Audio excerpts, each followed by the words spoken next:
Good morning student. आज मैं फिर आपके सामने एक नए टॉपिक के साथ आ चुकी हूँ, जो कि मैं आपका रिस्पायरेशन स्टार्ट की थी। रिस्पायरेशन का ही अगला टॉपिक है, जो कि स्टेप वाइज है कि जो ग्लूकोज का ब्रेकडाउन होता है, ब्रेकडाउन होने के बाद क्या क्या चीज़ें बनती हैं, इसके बारे में मैं आपको इसमें एक्सप्लेन करूँगी। ठीक है। साथ ही साथ वीडियो स्टार्ट करने से पहले हमेशा की तरह एक ही रिक्वेस्ट है, बेल आइकन दबाना बिल्कुल मत भूलिएगा, लाइक करना मत भूलिए, सब्सक्राइब कीजिए और ज़्यादा से ज़्यादा शेयर कीजिए, ताकि जो नॉलेज आपको मिल रहा है वो अदर लोगों को भी मिल सके।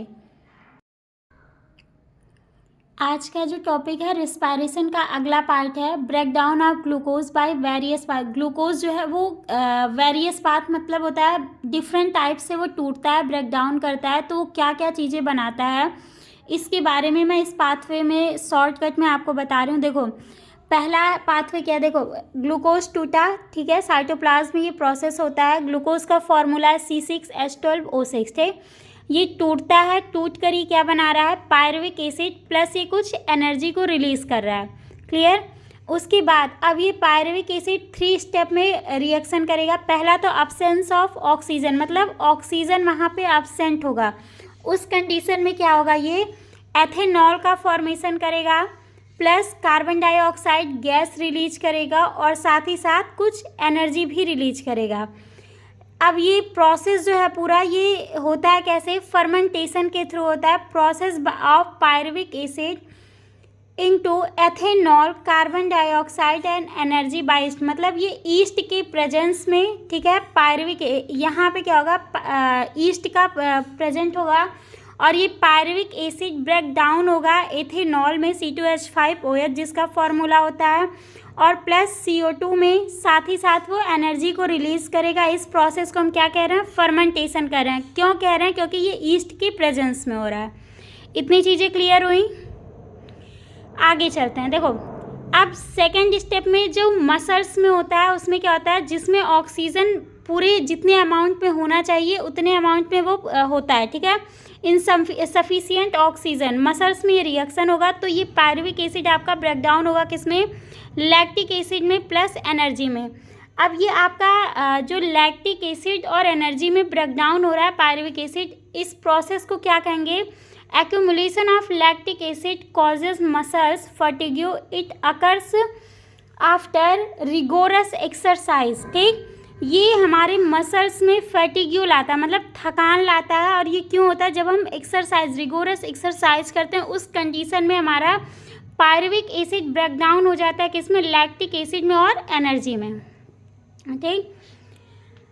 फिर है प्रेजेंस ऑफ ऑक्सीजन, ठीक। ये प्रोसेस आपका माइटोकॉन्ड्रिया में होता है, इसीलिए इसको माइटोकॉन्ड्रियल बोल रहे हैं। इसमें क्या होगा, आपका पायरुविक एसिड ब्रेकडाउन होगा कार्बन डाइऑक्साइड प्लस वाटर में, और कुछ अमाउंट में ये क्या करेगा, एनर्जी को रिलीज करेगा। ये रहा आपका जो ग्लूकोज है वो टूट के पायरुविक एसिड का फॉर्मेशन किया। साथ ही साथ ये पायरुविक एसिड आगे जाके फर्दर वो 3 स्टेप में डिवाइड हो गया, जिसमें पहला जो स्टेप था उसमें ऑक्सीजन नहीं प्रेजेंट है, उस कंडीशन में पायरुविक एसिड ईस्ट के प्रेजेंस में ब्रेकडाउन होगा और ethanol plus carbon dioxide gas release करेगा और कुछ अमाउंट में आपका एनर्जी। जितने प्रोसेस हो रहे हैं सब में एनर्जी आपका रिलीज होगा, ठीक। उसके बाद इनसफिशिएंट ऑक्सीजन होगा, मसल्स में ये प्रोसेस होगा। ये प्रोसेस जो होता है पायरुविक एसिड लैक्टिक एसिड में कन्वर्ट होता है जब हमारी बॉडी बहुत ज़्यादा एक्सरसाइज कर लेते हैं और हमें थकान सा फील होता है, उस कंडीशन में पायरुविक एसिड लैक्टिक एसिड में कन्वर्ट हो जाता है और कुछ अमाउंट में एनर्जी रिलीज करता है जो हमारे बॉडी के लिए नीड होती है, ठीक। फिर आपका प्रेजेंस ऑफ ऑक्सीजन, माइटोकॉन्ड्रिया में जो प्रोसेस होगा पायरुविक एसिड का, वहाँ पे क्या होगा, कार्बन डाइऑक्साइड निकलेगा, वाटर निकलेगा और साथ ही साथ एनर्जी यहाँ भी रिलीज होगा। क्लियर। अब आपको स्क्रीनशॉट लेना है तो ले लीजिए। नेक्स्ट टॉपिक आपका क्या है, रिस्पायरेशन कितने टाइप्स के होते हैं। तो पहला तो होता है आपका एरोबिक। एरोबिक का मतलब है जो ऑक्सीजन के प्रेजेंस में होगा।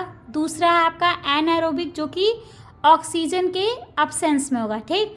तो देखो, take place in the presence of oxygen, oxygen के प्रेजेंस में जो भी रिस्पायरेशन होगा उसको हम लोग क्या बोलेंगे, एरोबिक रिस्पायरेशन बोलेंगे। Take place in the absence of oxygen. Oxygen के एब्सेंस में जो आपका रिस्पायरेशन होगा उसको हम क्या बोलते हैं, anaerobic respiration.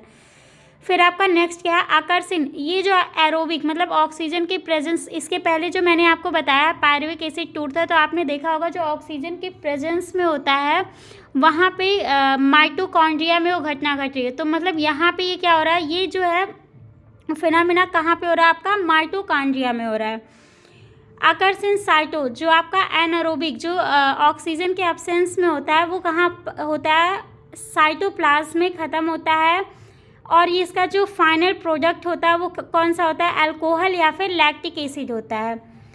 More amount of energy, जब आपका एरोबिक रिस्पायरेशन होगा तो वहाँ पे एनर्जी का ज़्यादा अमाउंट रिलीज़ होगा, और जब एनएरोबिक प्रोसेस होगा तो वहाँ एनर्जी का क्या होगा, बहुत लेस अमाउंट में एनर्जी आपकी रिलीज़ होती है।